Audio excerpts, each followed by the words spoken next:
سلامتی ہے، سلامتی ان آنکھوں پہ جو ہدایت پہ نظریں جمائے بیٹھی ہیں، ان کانوں پہ جو ذکر خیر کے منتظر رہتے ہیں، اور ان قدموں پہ جو ہدایت کی راہ پہ گامزن ہیں۔ السلام علیکم ورحمۃ اللہ وبرکاتہ۔ تمام تعریفیں خدائے بزرگ و برتر کے لیے جو وحدہ لا شریک ہے، نہ کوئی ثانی نہ کوئی ہمسر۔ درود لامحدود محبوب رب الودود، راحت العاشقین مراد المشتاقین حضرت محمد مصطفیٰ، آپ کی آل پاک، آپ کے جانثار انصار اور اصحاب پر جانمن۔ آپ دیکھ رہے ہیں الف لام میم، میں آپ کا میزبان محمد اویس ربانی تہہ دل سے آپ کو کہتا ہوں خوش آمدید۔ وہ صبح ہی نہیں ہوتی کہ جس میں دل اطمینان سے پروردگار کا ذکر نہ کر لے، حمد باری تعالیٰ نہ سن لے۔ خود اولیاء اللہ کے ان اعمال کو اگر آپ متوجہ ہوں اس طرف، تو وہ پروردگار سے کوئی ربط ایسا خالی نہیں چھوڑتے، کوئی موقع، کوئی لحظہ، کوئی آن، کوئی ایسا وقت نہیں ہے کہ خالی ہو جائیں اور اللہ رب العزت سے دوری اختیار کریں۔ آج میں نے بہت ہی خاص اور منفرد پروگرام رکھا ہے، چونکہ حکمرانی، سیاست اور پھر نظام عدل اور پھر عوام کے ساتھ رویہ کیسا ہونا چاہیے۔ ہم ہمیشہ کہتے ہیں کہ اسلام دین کامل ہے، اس میں کچھ ایسی پریکٹیکل ایگزامپلز ہیں جو ببانگ دہل ہیں، ہر دور میں ہیں، مگر آج میں نے اس دور کا انتخاب کیا کہ آپ یہ بھی نہیں کہہ سکتے کہ وہ تو اللہ کے رسول صلی اللہ علیہ وآلہ وسلم کا دور تھا، سونے پہ سہاگا لوگ تھے، خلفائے راشدین تھے۔ آج میں نے اس ایرا سے ایک شخص کا انتخاب کیا ہے کہ جس نے بگڑے ہوئے کاموں کو بنا کے دکھایا، بیڈ امیج کو گڈ امیج میں کنورٹ کیا، اور آپ کی شخصیت ہر لحاظ سے یہاں تک کہ ہر مشرب میں مطمئن نظر آتی ہے، لوگ اطمینان اور اعتماد کا اظہار فرماتے ہیں۔ حضرت عمر بن عبدالعزیز رضی اللہ عنہ آپ کے حوالے سے آج گفتگو ہوگی۔ 706 ہجری میں آپ مدینہ منورہ کے گورنر بنے، 712 ہجری تک، اور پھر اس کے بعد 717 میں آپ کو خلیفہ مقرر کیا گیا، اور بہت ہی کم عمر میں۔ یہ بھی ایک آئیڈیلائزیشن ہے کہ لوگ کہتے ہیں جوان اور نوجوانوں کا کیا سلسلہ ہونا چاہیے، تو شاید 40 سے بھی کم سال آپ کی زندگی رہی، مگر آپ نے ایک مثال قائم کر دی ہے۔ میں آج اس پہ گفتگو کرنے کا خواہش مند ہوں۔ جناب حضرت ابوالحفص کے حوالے سے آپ کو ایک خاصہ یہ بھی حاصل ہے کہ آپ کی زوجہ کی طرف سے جو سلسلہ چلا رہا ہے وہ فاروقی سلسلہ ہے، تو لہٰذا اس لیے بھی پیچھے سے بھی ایک شاباش اور تھپتپی ہے کہ خلافت اور حکومت، اور وہ بھی اموی نظام میں رہ کے کیسے آپ نے بہتری لے کر آئے، اس پہ بات ہوگی۔ آج کے اس پروگرام میں ہمارے گیسٹ ہیں بہت ہی پیارے، گفتگو کا ایک خاصہ رکھتے ہیں، مجھے ہمیشہ اطمینان ہوتا ہے ان سے بات کر کے، بہت تحمل کے ساتھ، اعتدال کے ساتھ، محقق کے انداز میں گفتگو فرماتے ہیں، اور ہیں بھی محقق، کتابت کے ساتھ، خطابت کے ساتھ آپ کا پرانا رشتہ اور سلسلہ ہے۔ مفتی عبدالباقی اخونزادہ، السلام علیکم ورحمۃ اللہ۔ وعلیکم السلام ورحمۃ اللہ۔ اور میں آج پروگرام کا باقاعدہ آغاز حمد باری تعالیٰ سے کرنے کا خواہش مند ہوں۔ میں چاہوں گا کہ بہت پیاری آواز آج آپ کے کانوں کو چھوئے اور رس گھول جائے، پروردگار سے محبت اور لذت آشنائی اور معرفت کا یہ سفر یوں بڑھے۔ ماشاءاللہ، سبحان اللہ، بہت ہی پیارا انداز، بہت ہی پیارا کلام، اور ظاہر آج کی صبح کی خاصیت یہ رہی کہ جن لوگوں نے نماز پڑھی الحمدللہ، اور ابھی بھی غالباً مصلی پہ ہوں گے، تیاریاں ہو رہی ہوں گی، اسکول، کالج، دفاتر اور دیگر چیزیں، آج ہڑتال بھی سنا ہے، مگر اس کے باوجود ہر وہ صبح کیا خوبصورت صبح ہوتی ہے کہ جس میں اللہ تعالیٰ کے نام سے آغاز ہو۔ بے شک اللہ کے ذکر سے قلوب کو اطمینان ملتا ہے۔ مفتی صاحب سے گفتگو ہوگی آج، ویسے بھی حکمرانی ہمارا فلسفہ ہے اور ایک شخصیت کا انتخاب ہوا ہے، ایک مختصر سا وقفہ ہے، لوٹ کر آئیں گے، الف لام میم میں آپ کا انتظار ہے۔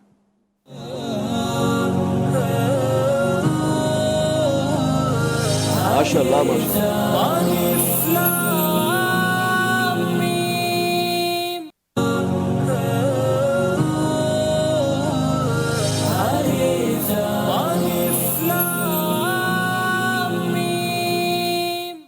خوش آمدید۔ آج الف لام میم میں صبح جناب حضرت عمر بن عبدالعزیز رضی اللہ عنہ کے حوالے سے گفتگو ہوگی۔ میں مفتی صاحب سے جاننا چاہتا ہوں آپ کے ادوار میں کیا ہوا، کس طرح سے آپ اس عظیم منصب پہ فائز ہوئے، اور ذمہ داریاں کتنے احسن طریقے سے نبھائیں۔ مفتی صاحب، سب سے پہلے آپ کی آمد کا شکریہ، آپ کے توجہات، آپ کے قیمتی وقت کا۔ میں یہ جاننا چاہتا ہوں کہ حضرت عمر بن عبدالعزیز کی شخصیت میں آج ہمارے لیے کیا میسیج ہے، نکھار کیا ہے، تاریخ کیا ہے، اور اس سے آپ کو سباق کیا ہے؟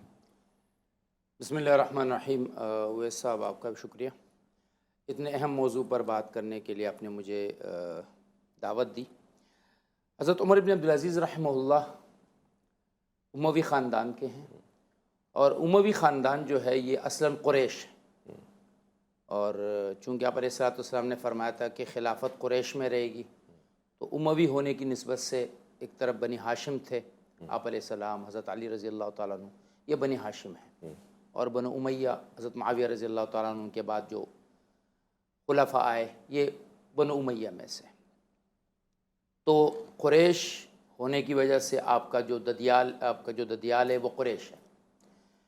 ننیالی طور پر آپ حضرت عمر رضی اللہ تعالیٰ عنہ کے پوتی کے بیٹے ہیں، ام عاصم بنت عاصم بنت عمر ابن الخطاب، سبحان اللہ۔ یعنی آپ کی والدہ جو ہے وہ حضرت عاصم جو حضرت عمر رضی اللہ عنہ کے بیٹے ہیں ان کی بیٹی ہے۔ آپ دونوں طرف سے ننیال ددیال سے بہت ہی اعلیٰ خاندانی شخصیت ہے۔ ماشاءاللہ۔ آپ کے والد عبدالعزیز جو تھے وہ مروان کے دوسرے بیٹے تھے۔ مروان نے عبد الملک جو ان کے بیٹے تھے اور سب سے لمبی جو انہوں نے خلافت کی ہے عبد الملک ابن مروان، ان کے بعد عبدالعزیز کو ولیعہد مقرر کیا تھا، لیکن عبد الملک نے اپنی زندگی میں عبدالعزیز کو ولیعہدی سے ہٹا کر اپنے بیٹے ولید کو خلیفہ نامزد کیا مستقبل کا۔ عمر ان کے بھتیجے تھے، عمر بن عبدالعزیز دمشق میں پیدا ہوئے ہیں۔ 61 کا بھی قول ہے کہ جس سال حسین رضی اللہ تعالیٰ عنہ کی شہادت ہوئی ہے اسی سال ان کی پیدائش ہے، ایک قول 63 کا ہے۔ صحیح۔ آپ دمشق میں پیدا ہوئے، آپ کے والد صاحب نیک آدمی تھے اور وہ مصر کے گورنر تھے۔ انہوں نے اب زمانے کے جو بڑے بڑے لوگ تھے ان کو آپ کے اتالیق مقرر کیا۔ اچھا۔ پہلے صالح ابن کیسان ایک بہت بڑے بزرگ اور ہمارے حدیث کے لائن کے بہت بڑے محدث گزرے ہیں، ان کو آپ کا استاد مقرر کیا۔ اچھا۔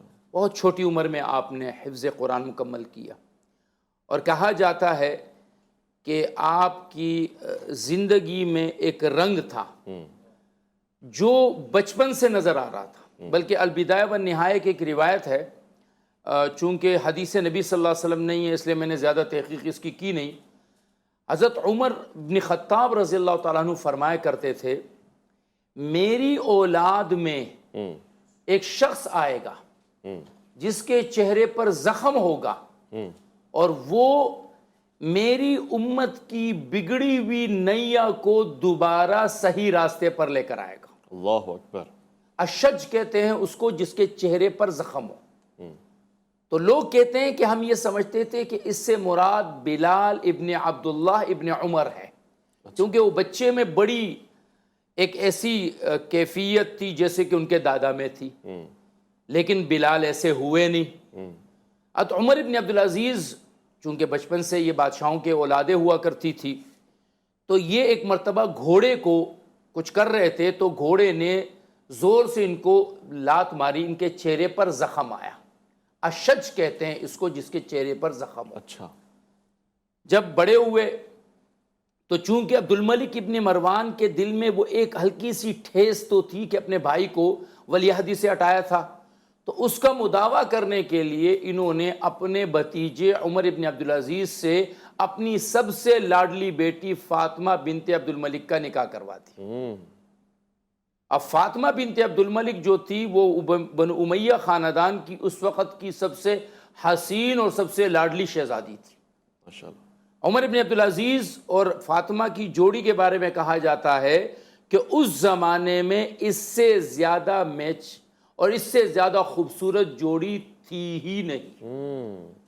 ایک طرف شہزادی جو بادشاہ کی لاڈلی بیٹی ہو، دوسری طرف عبدالعزیز جو مصر کے 20 سال حکمران رہے ہوں ان کے بیٹے، اور دونوں کا ایسا ملاپ تھا کہ سارے علاقے میں ان سے بہتر جوڑا کوئی نہیں پہنتا تھا، ان سے اعلیٰ خوشبو کوئی نہیں لگاتا تھا، بلکہ یہاں تک کہا جاتا ہے کہ جب یہ مدینے کے گورنر مقرر ہوئے تو لوگوں کو ان کے گزرنے کے بعد ان کی خوشبو سے پتہ چل جاتا تھا کہ اس گلی سے عمر کا گزر ہوا ہے۔ جو جوڑا ایک مرتبہ پہن لیتے تھے وہ جوڑا دوبارہ کبھی پہننے کی نوبت نہیں آتی تھی۔ ان تمام چیزوں کے باوجود علم، علماء اور دین سے اتنی زیادہ محبت اور لگاؤ تھا کہ جب ان کو مدینے کا گورنر مقرر کیا گیا تو انہوں نے اس شرط پر ولید بن عبد الملک سے گورنری لی کہ دیکھیں آپ اگر مجھ سے اہل مدینہ کی بے حرمتی، بے عزتی، بے قدری کی امید رکھ رہے ہیں تو میں یہ گورنری قبول کرنے کو تیار نہیں ہوں۔ سبحان اللہ۔ آپ چاہتے ہیں کہ میں انصاف کے ساتھ، عدل کے ساتھ اور اس طریقے کے ساتھ جیسے اہل مدینے کا حق ہے میں یہاں گورنری کروں تو میں گورنری کرنے کے لیے تیار ہوں۔ صحیح۔ تو ولید نے کہا کہ میں آپ سے وہی چاہتا ہوں جو اللہ کا حکم اور محمد صلی اللہ علیہ وسلم کا طریقہ ہے۔ حضرت عمر بن عبدالعزیز رحمہ اللہ مدینہ آئے تو اہل مدینہ نے ان کی گورنری میں، کیونکہ اہل مدینہ کے اوپر ایک چھاپ تھی کہ یہ بنو امیہ کو قبول نہیں کرتے ہیں۔ واقعہ حرہ کو یاد ہوگا، وہ بھی ہو چکا تھا۔ اس کے بعد بنو امیہ کے گورنروں نے مدینے والوں کو بڑا سخت رکھا ہوا تھا، لیکن عمر بن عبدالعزیز رحمہ اللہ کی آمد ان کے لیے ٹھنڈی ہوا ثابت ہوئی۔ اللہ رب العزت نے اہل مدینہ کی عزت کو پھر سے نئی زندگی عطا فرمائی، اور حضرت عثمان رضی اللہ تعالیٰ عنہ کے بعد حضرت عمر بن عبدالعزیز وہ ایک شخص بنے جنہوں نے مسجد نبوی میں نئے سرے سے تعمیرات اور توسیع کا کام کیا۔ سبحان اللہ۔ آپ کو آج جب جاتے ہیں، اللہ ہم سب کو بار بار وہاں کی زیارت نصیب فرمائے، روضہ اقدس صلی اللہ علیہ وسلم پر حاضری ہوتی ہے تو اس کے پیچھے کی جو جگہ ہے یہ ساری کی ساری جو تھی یہ امہات مؤمنین کے گھر تھے۔ تو حضرت عمر بن عبدالعزیز رحمہ اللہ نے ان تمام سے درخواست کر کے یہ جو جتنے لوگ وہاں موجود تھے، امہات مومنین تو تقریباً سب کے سب انتقال کر چکی تھی، انہوں نے ان تمام جتنے بھی گھر تھے اس کو مسجد نبوی میں شامل کروایا۔ اہل مدینہ میں سے جتنے علماء تھے ان کے وظیفے نہ صرف مقرر کیے بلکہ ان وظیفوں کو اتنا مناسب کر دیا کہ اس کے بعد ان کو کسی دنیا کی کام کی ضرورت ہی پیش نہ آئی۔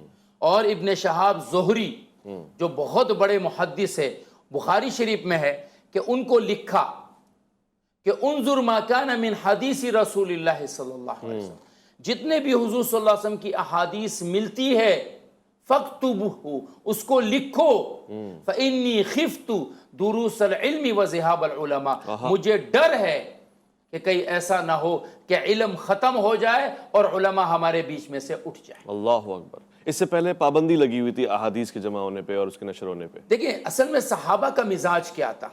صحابہ کا مزاج، میں علی رضی اللہ تعالیٰ کا ایک قول آپ کو مسند احمد سے سناتا ہوں، پہلی حدیث ہے جو مسند احمد میں حضرت علی رضی اللہ تعالیٰ فرماتے ہیں کہ ما حدثنی رسول اللہ صلی اللہ علیہ وسلم بحدیث نفعنی اللہ بی، مجھے اللہ کے نبی نے کوئی بھی بات فرمائی اللہ نے اس سے مجھے نفع دیا، میں اس کو اپنے پاس محفوظ کر لیتا تھا، اللہ کے نبی کی براہ راست بات۔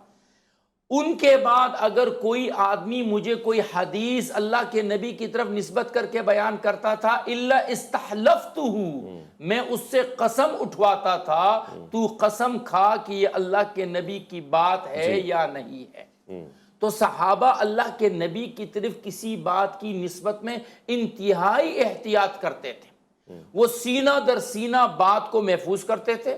ایک واقعہ، عمر رضی اللہ عنہ کا دروازہ کسی نے کٹکھٹایا، ایک مرتبہ، دوسری مرتبہ، تیسری مرتبہ، جب وہ عمر باہر نکلے دیکھا وہ صاحب جا رہے ہیں۔ کیوں جا رہے ہو؟ بھائی اللہ کے نبی نے فرمایا تھا اگر کسی کا دروازہ 3 مرتبہ کھٹکھٹاؤ اور وہ نہ نکلے تو بھائی تم چلے جاؤ۔ یہ جو بات تم اللہ کے نبی کی طرف منسوخ کر رہے ہو، کیا اس پر تمہارے پاس کوئی گواہ ہے؟ صحابی سے گواہی مانگ رہا ہے۔ اللہ اکبر۔ ایسا نہیں ہے کہ ہم کہیں بھی بیٹھ کر کسی بھی چیز کو اللہ کے نبی کی طرف منسوخ کر دیں۔ وہ صحابی مسجد گئے، مجمع بیٹھا ہوا تھا، کہا کیا تم میں سے کوئی ایسا ہے جو اس بات پر میری گواہی دے؟ مجلس میں سے کافی سارے لوگ اٹھ گئے۔ عمر نے ایک عجیب جملہ فرمایا میں تمہارے ایمان اور تمہاری سچائی کو چیلنج نہیں کر رہا تھا، میں یہ چاہتا تھا کہ لوگوں میں یہ جرت پیدا نہ ہو جائے کہ وہ ہر بات کو اللہ کے نبی کی طرف منسوخ کریں۔ بہت خوب۔ اس لیے پابندی کا مزاج۔ اسی طرح پابندی یوں نہ تھی کہ حکومت کی تھی، پابندی یوں تھی کہ صحابہ ہر آدمی کی حدیث کو قبول نہیں کرتے تھے، اپنی ذات سے بھی بیان نہیں کرتے تھے اور دوسروں کو بھی اس بات سے منع کرتے تھے ٹھیک ہے کہ آپ ایسا نہ کریں۔ ٹھیک ہے. حضرت عمر ابن عبدالعزیز نے جب دیکھا کہ اب صحابہ کا دور ختم، اب جو ہے وہ تابعین کا دور، کیونکہ 90 کے اینڈ میں آپ کو 99 میں آپ کو ملی ہے خلافت، 2 سال آپ کی خلافت 2 سال 5 مہینے رہی ہے، تو بالکل پہلی ہجری کا اختتام تھا، 1 یا 2 صحابی رہ گئے تھے. تو آپ نے علم حدیث کو جمع کروانا اور اہل مدینہ سے جمع کروانا شروع کروانا. صحیح، ٹھیک ہے، بہتر ہے. ایک مختصر سے وقفہ لوں گا. واضح کرتے چلوں کہ منہ سے کبھی کبھار ہجری اور عیسوی کیلنڈر کا میکس ہو جاتا ہے. یہاں بہت اچھی وضاحت بھی ہو گئی. اب میں نے سوالات پوچھنے، اب پابندی اور پھر پابندی ہٹنے دونوں کے آپ نے سیاق و سباق کو واضح کر دیا. نظام حکومت کیا تھا، اتنی پسندیدگی کیسے پیدا ہوئی اور لوگوں کو کیسے آپ نے اعتماد پہ لیا، سے بات ہوگی. ایک مختصر سے وقفہ الف لام میم میں آپ کا انتظار رہے گا.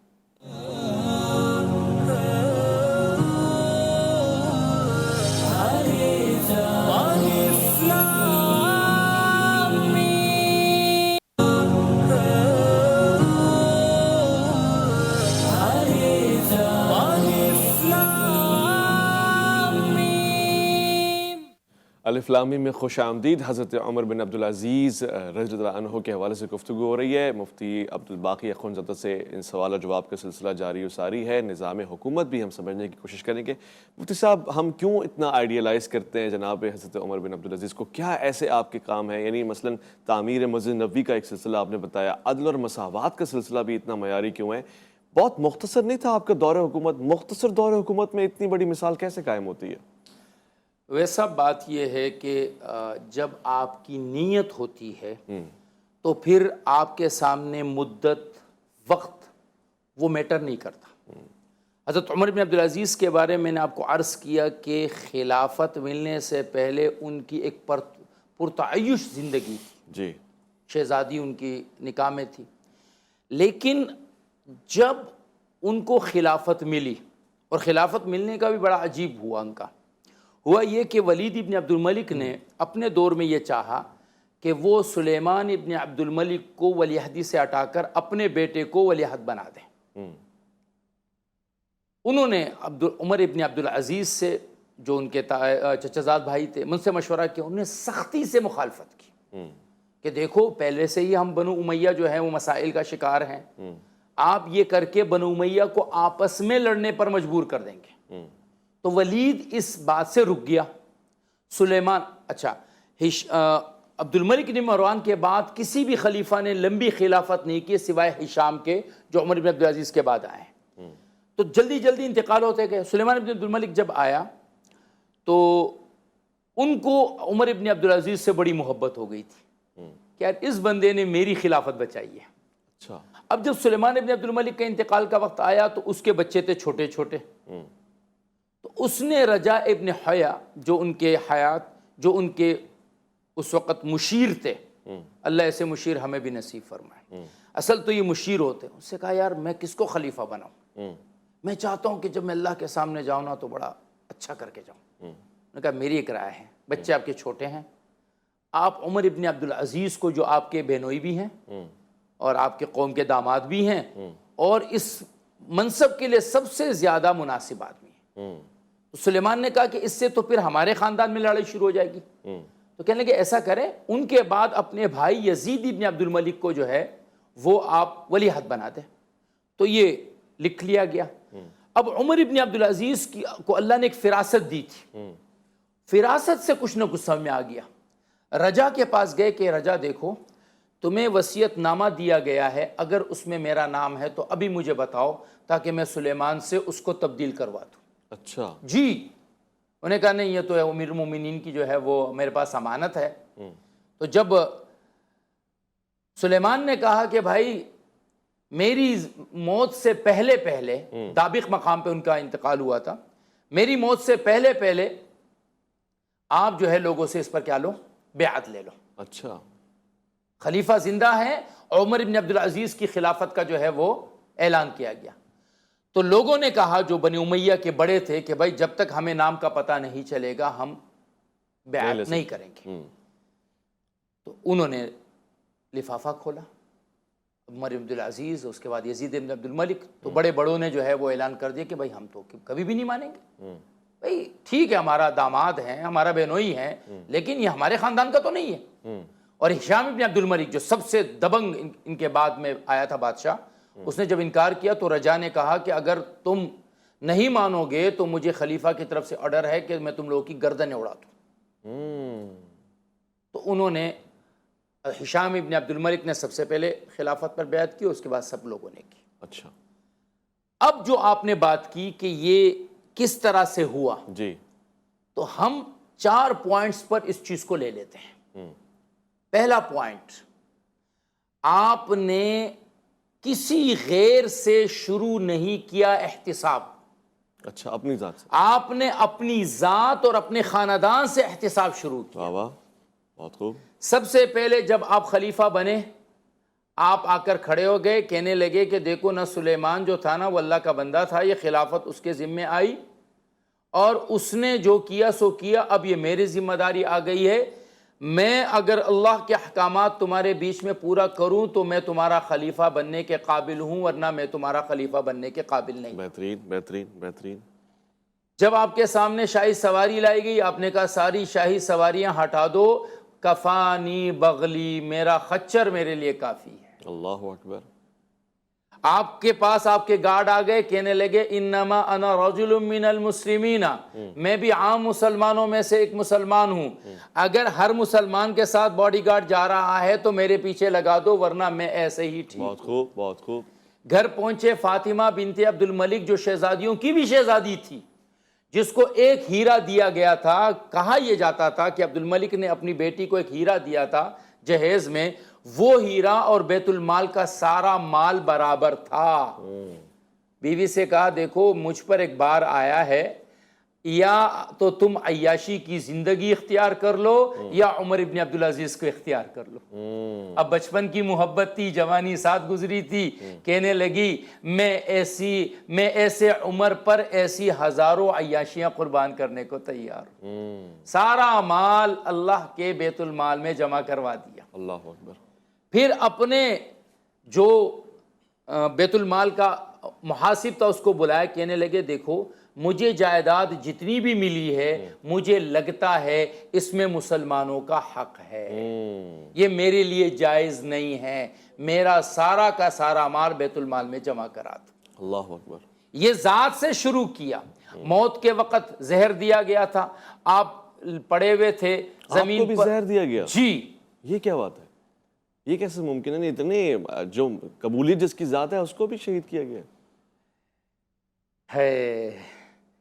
دوسرا نقطہ تھا، اس میں اس کی تفصیل آئے گی، بیان کر دیں، میں کہہ رہا ہوں کہ موقع ہے۔ اچھا، ہوا یہ کہ آپ نے جب اس بات کا اعلان کیا کہ میرا کچھ نہیں، اب میرا مخالف جو ہے وہ نہیں، اویس تم میرے خاندان کے ہو، آپ میرے چچا زاد بھائی ہو، تایا زاد بھائی ہو، ماموں ہو، پھپھی ہو، دوسرے تیسرے ہو، آپ سب کے پاس جو مال ہے آپ کو خلفاء نے جو دیا ہے یہ حق کسی اور کا ہے، اس پر آپ سے پہلے کسی بھی خلیفہ کا حق نہیں تھا، لاؤ یہ سارا مال جو ہے وہ جمع کرا دو۔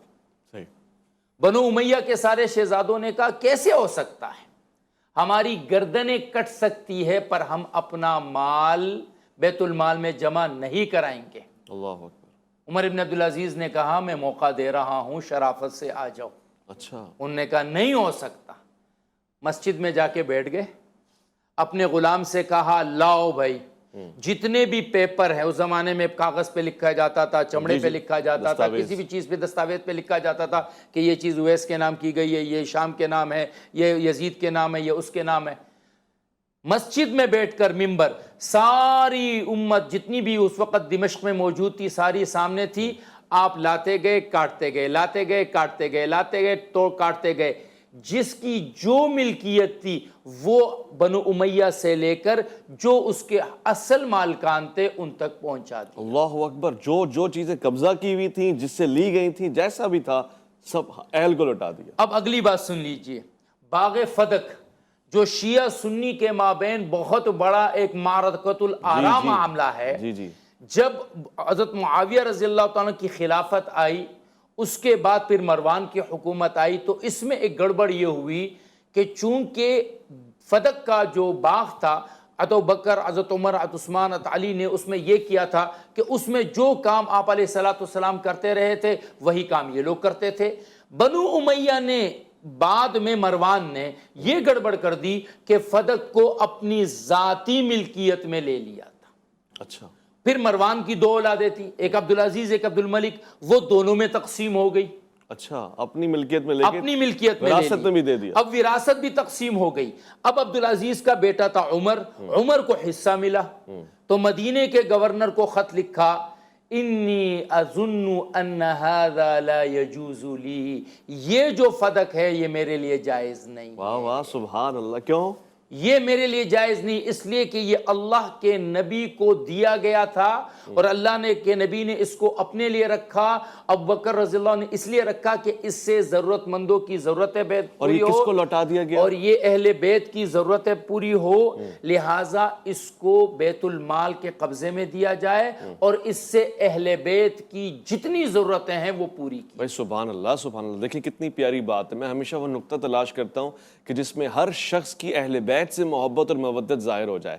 تو پروگرام ویسے میرا دل تھا کہ بہت سنا جائے، ابھی تو بہت کچھ باقی تھا، مگر اس نقطے پہ آ کے ضرور کامل ہوا کہ حضرت عمر بن عبدالعزیز رضی اللہ عنہ کی محبت اہل بیت کی جانب، آپ کی توجہ اہل بیت کے حوالے سے بہت ہی خاص اور ایک مثال ہے، اور یہی بات ہے خدا جس کو خاص مرتبہ دیتا ہے ان کو ان لوگوں سے ضرور جوڑتا ہے، ان کی محبتیں ان کے دل میں ضرور کرتا ہے، پیدا فرماتا ہے اور جاری فرماتا ہے، اور آج یہی وجہ ہے کہ ہم ذکر بھی کر رہے ہیں۔ میں مفتی صاحب آپ کا بہت بہت شکر گزار ہوں، وقت کے دامن میں اس وقت قحط ہے، قلت ہے اور ہم روانگی ہوں گے۔